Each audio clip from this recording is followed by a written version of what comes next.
पहले ये छोटी सी वीडियो सुन लीजिए और देख भी लीजिए, उसके बाद बात करते हैं इसके ऊपर।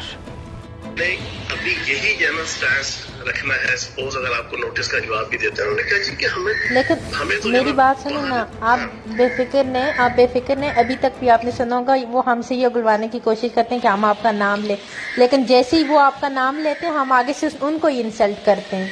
कोई भी अगर आपका नाम लेते हैं हम उनको ही इंसल्ट करते हैं, और ऐसा तो कभी नहीं हो सकता। सिंपल, अब आपने ये सदर को भी समझा दीजिएगा कि कहीं पे भी आपने, पहली बात तो मीडिया पे नहीं आना बिल्कुल भी। ये बड़ा शार्प होते हैं, इनके सारे अपने इंस्टॉलेशन। अब देखा लाहौर रंग वाले पे आप गई हो ना, लाहौर रंग वाले को हमने फिर कितना जलील किया, आपने ये नहीं देखा? मुझे नहीं, मैंने देखा लाहौर रंग का वो उल्लू का पट्टा और वो बेगैरत जो है ना, वो थर्ड क्लास जो है ना, वो इसका टाउट है। इसका टाउट है तो उसके साथ अब मैं करूंगी क्या? कहते हैं आपको फैजुल हसन चौहान ने भेजे। मैंने कहा ठरकी मुबशिर लुकमान है, खुद उसने हमें भेजे और खुद उसने हमें नंबर दिए, तो आप उनका कह रहे हैं कि जिन्होंने हमें इतनी रिस्पेक्ट और इज्जत दी है, और दूसरा उनका कोई बीच में ताल्लुक ही नहीं है, उनका कोई वास्ता ही नहीं है, जिसने भेजे तो उसको क्यों छुपा रहे हैं? कल उसने क्या किया है, कल ये वो 2 नंबर लड़का है, ये मैं जानता हूँ इसको, इस बेगैरत को जो है ना, इसने कल प्रोग्राम किया मुबशिर लुकमान के, उसको लेके गया, सारा अपना जनाब दिखाया, ये देखिए जी मेरा जहाज है, यहाँ पे ये हुआ, वहाँ पे ये हुआ। तो अब आपने एहतियात करनी है टीवी चैनल्स में, ये क्योंकि एंकर्स हैं, इनके अपने अपने बंदे हैं, तो अब बिल्कुल आपने इस इशू के ऊपर बिल्कुल, बल्कि अब बात ही नहीं करते मुबशिर लुकमान को ही जलील करेंगे, देख लेना, इतना जलील करूंगी ना आपका नाम भी नहीं है। आपने मीडिया पे चला ही नहीं है, मीडिया में नहीं, ऐसे ही मतलब जो नोटिस वगैरह भेजे, अगर पुलिस ने बुलाया या कुछ भी ऐसा हुआ तो उस पे आपने ये स्टांस रखना है कि एज अ कस्टमर रिजवान साहब हमें दिखाने के लिए देखेंगे, क्योंकि हमारी ख्वाहिश थी कि यार हम ये बिल्कुल ये वही लड़की है हलीम शाह, जिसने इससे कबल बेशुमार लोगों की बेइज्जती का बायस बनी। शेख साहब से बात हटी तो अब फयाज़ चौहान साहब का नंबर आ गया। वो फयाज़ चौहान जिन्होंने प्राइम मिनिस्टर आज़ाद कश्मीर को बुरा भला कहा और बड़ी बेहुदा किस्म की गुफ्तगू की थी उन्होंने, फिर उसके बाद वो फयाज़ चौहान जिनको वकला ने मारने की कोशिश की, उनके बाल खींचे थे, और लोग बड़े खुश हुए थे। किसी भी इंसान के साथ कोई ज़्यादती करे तो चाहे वो मुखालिफ ही क्यों ना हो, दुश्मन ही क्यों ना हो, किसी और मज़हब से क्यों ना तल्लुक़ रखता हो, तो उसके ऊपर खुश नहीं होना चाहिए, क्योंकि ये इंसानियत का मामला है और नाइंसाफ़ी की बात होती है। लेकिन आप अपने किरदार और कौल और फ़िल की वजह से दूसरों की हमदर्दियाँ हासिल करते हैं। यही वजह थी कि विद इन द PTI और बाकी पॉलिटिकल पार्टीज़ ने भी जब इनके ऊपर तशद्दुद हुआ, वकला ने इनको पकड़ा, तो उस तरह से इनको एहसास या वो चीज़ें हमदर्दी नहीं मिल सकी जैसे कि मिलनी चाहिए। तो उसकी रीज़न कि इनकी जो ज़ुबान है, जो इनका तकिया कलाम है, वो नहायत ही थर्ड क्लास आप कह सकते हैं कि उस दर्जे की ज़ुबान और अल्फाज इनके होते हैं, जो कि ऊपर से पहले भी पंजाब हुकूमत के ये तर्जुमान रहे, फिर फारिग हुए, फिर इनको लाया गया।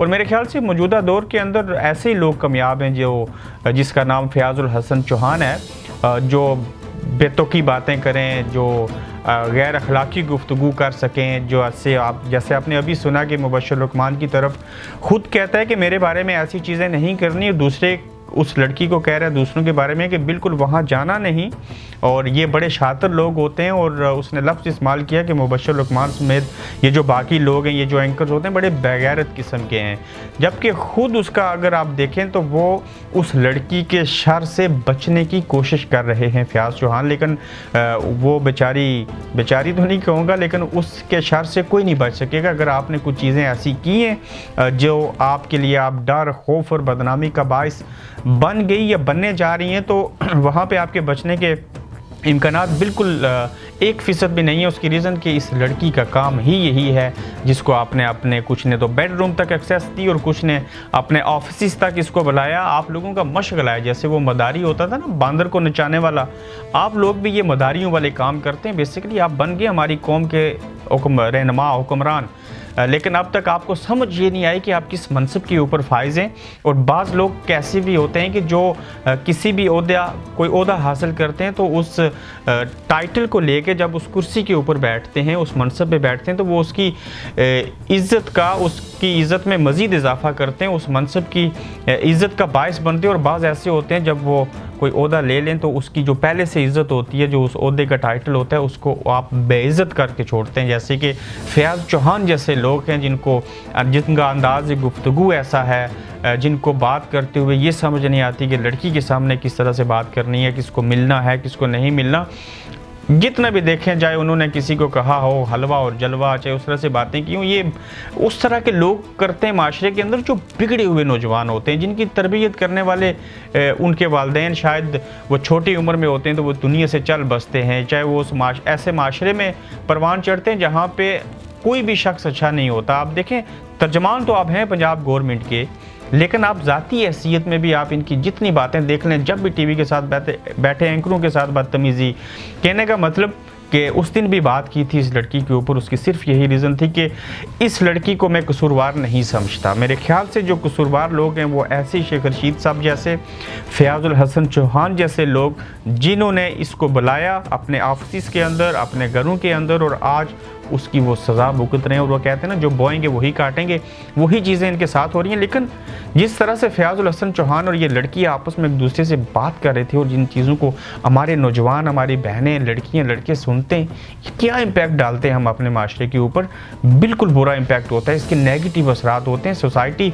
देखिए, सोशल मीडिया आपको मिला था मुलाकात का एक ज़रिया था, ताकि आप अपनी चीज़ों को, अपनी फीलिंग्स को, अपने जो मामलात हैं पॉजिटिव, उनको दूसरे लोगों तक पहुंचाएं, और उनकी जो मुलाकात है वो आप तक पहुंचे। लेकिन हमने क्या किया कि हमने उसके ऊपर बेहुदगी शुरू कर दी। हमने जानवरों के मुंह की जगह के ऊपर इंसानों के चेहरे लगा दिए, हमने गंदी गालियां देनी शुरू कर दी, हमने माशरे के अंदर अखलाकी इक़दार को ख़त्म किया। सोशल मीडिया और मोबाइल फ़ोन ने जितनी सत्यानाश हमारे पाकिस्तान के अंदर बिलखुसूस किया, मेरे ख्याल से पूरी दुनिया डैमेज हुई है। लेकिन जो जनाजा अखलाकियात का हमारे माशरे के अंदर इस इंटरनेट ने और फ़ोन ने और सोशल मीडिया ने निकाला, मेरे ख्याल से दुनिया के अंदर कोई ऐसा मुल्क, कोई ऐसी कौम नहीं है जो इस हद तक गिर चुकी हो, जिसकी अखलाकी इक़दार इतनी ख़त्म हो गई हो, जिसमें हम अपनी सकाफ़त, अपना कल्चर, अखलाकी पहलू, बाकी सब चीज़ें भूल के हम सियासी पार्टियों के पीछे लग गए।